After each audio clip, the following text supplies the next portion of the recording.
Hello, hello. I hope everybody's doing well. You've made it through week one. Solid work. As you have noticed, I'm late getting your video up this week. I'm still grading. I'm sorry. The first week of class has been a lot in both of my classes, getting everybody settled, helping everybody kind of find their way around. So I'm trying to get back on schedule here. So I apologize for the late posting and that you're still seeing grades coming in, but I'll try to be a little bit more prompt this coming week. In week two, we're getting into science writing, learning more about its features and conventions, and getting started, I hope, with your first writing assignment. I strongly encourage you to move through the week two work and get on with week three. There's a lot in the week three folder, and I know a lot of you are work ahead kind of folks. So as you get done with week two, please just keep right on trucking into week three. So this week you have a selection from Engaging Inquiry that talks about sort of how to think academically, how to think about the research process. Keep in mind that as you engage as an academic writer, this isn't just about finding information and sort of regurgitating it. You're entering a conversation, okay? You're a scholar now, whether you want to be or not. You're in college, you're a scholar. So you will be entering these conversations and thinking about the information you find and thinking critically about that information and hopefully adding to the research pool. So this week, I do ask you to read the Writing in the Natural Sciences chapter in your Harbrace book and to look at the APA section of the Harbrace. I also have provided an APA information folder in our week two folder. And on APA, APA, for those of you who haven't worked with it before, is a bit different from MLA in that what is most important is when the research was published. APA is all about noting the date. The date shows up early in the reference entry. Instead of works cited, APA uses references at the end of a document. And in the in-text citation, you'll see the year used in every instance. So the year is important. And that makes sense in the sciences and social sciences because the currency of information is incredibly important. You know, in medical research, we want to know the newest developments. I want to look at the article on cancer treatment from 2021, not from 1921. So we care a lot about the dates and how recent the research is. So I ask you this week to think about where you're getting your science information, where you're getting your science news. Even if you think you're not getting science news, you're finding out about stuff somewhere, right? You're hearing about it from people. Maybe you're getting it on social media. And I'm not judging where you get your science information, okay? I'm not sitting around reading science journals all weekend. If I was, that would be a great excuse for why I'm not done with your grading yet, but it's just because I'm too busy with work. So you do have the discussion post talking about science information exposure and the APA information. And then move on to week three and take a look at your first assignment. The first writing assignment in the sciences asks you to find a scholarly peer-reviewed science article. And it's a two-part assignment. So the first part is designed to make sure you found an article and that you can cite it. And then the second part is you taking that information and representing it to a general audience. One of the biggest problems science writers are faced with is that it's often really hard to communicate their information to a general audience. So a lot of distortion can happen in the media. And some of that is intentional. You've got some kind of lower level publications sensationalizing headlines so that it'll be interesting and real clickbaity and get people in. And then you've got some other news outlets where people are trying to do a really good job reporting the scientific information and find that can be kind of boring. So we'll be talking about that next week and working on clearly presenting that information.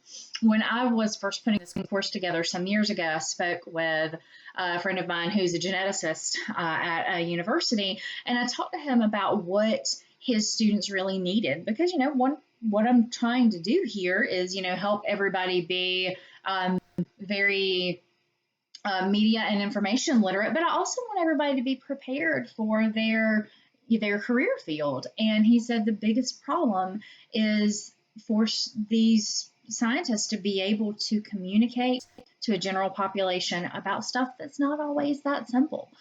So that is what I kept in mind in creating this assignment. So in thinking about writing in the natural sciences, you have probably heard the main claim of an argument referred to as a hypothesis. If you've done experiments in science classes, you know, the hypothesis is the theory that the experiment or study is designed to prove or disprove or test out. Often one experiment or one study is not going to prove something. I will be very picky about words when we talk about that, especially in the social sciences. So the sciences use, no surprise, the scientific method designed to collect concrete, quantifiable data as a form of primary research. So when we talk about empirical evidence, we talk about hard numbers, and we talk about quantitative data. When we say quantitative, numbers, okay? Qualitative, it will be more experience-driven and descriptive. Quantitative, think quantities to help you remember that. These natural science studies that you'll see will also, of course, frequently cite other experiments and studies. So it's typical to see a literature review in their introductory material. In the sciences, most of the studies are going to be written in third person. I am seeing more of a move toward first person lately as writers try to be more transparent, but often we're going to stay in third person. It's going to be very clinical. It's going to be very impersonal. The natural science scholars want to be very objective. Science is all about objectivity, not subjectivity. And the language is going to be formal, and the language is in many cases going to be specialized. We've got several articles in next week's folder in week 3 that deal with that. Again, when you wrap up week 2, jump in. I tried to keep week 2 a little bit light because I know it's a holiday week, so a lot of people may be busy over the weekend. But again, emphasize, move on to week 3 as soon as you can. And so you will also see noted in your Harbrace text that scientists often use CSE, or which is Council of Science Editors, or CMS, which is Chicago Manual of Style. We're going to use APA for our sciences and social sciences. I am not going to confuse y'all by bringing in more citation styles. It's going to be APA for science and social sciences for us, and then MLA for the humanities unit at the end. So you can go back to your old friend after racking your brain with APA. Science writing documents often use MRAD format. MRAD stands for Introduction, Methods, Research, and Discussion. We will get into using that format more closely when we get into the social sciences unit, but that's something to be looking out for. So this is going to be a great time for you to dip your toes into scientific research. You've got a library folder next week to help you find your article. So make sure you jump in and do your library activities so that you'll be ready. As you move through week 2 and into week 3, please let me know if you need help or have questions. I'm really enjoying reading your journals right now. That's what I'm working through. Got done with checkpoints and annotations yesterday. I love getting to know y'all. I love hearing from y'all. If you need help at any time, or you're confused, or you're just not sure whether something works, let me know. As you look for your science writing article in week 3, pick something you're interested in, and don't pick something that's enormous. This is not the time to go get a 50-page article. But if there's something in the sciences that you are interested in, go research that. The sciences, while it's a specific field, there's still a lot of broad areas out there. So if you're interested in a topic in medicine or health, or I don't know, rocks, outer space, whatever it is, this is a great time to find a peer-reviewed article on that, but make sure it's something that you feel it's okay to challenge yourself, but I don't want you to be drowning in a huge article as you work on this. So I will be on time with the next week's video, maybe even early, and I'll post discussing the assignment. If I can help you, if you have questions, please reach out. I am here to assist. Please have a safe holiday weekend, and I will see you back again next week. Y'all take care.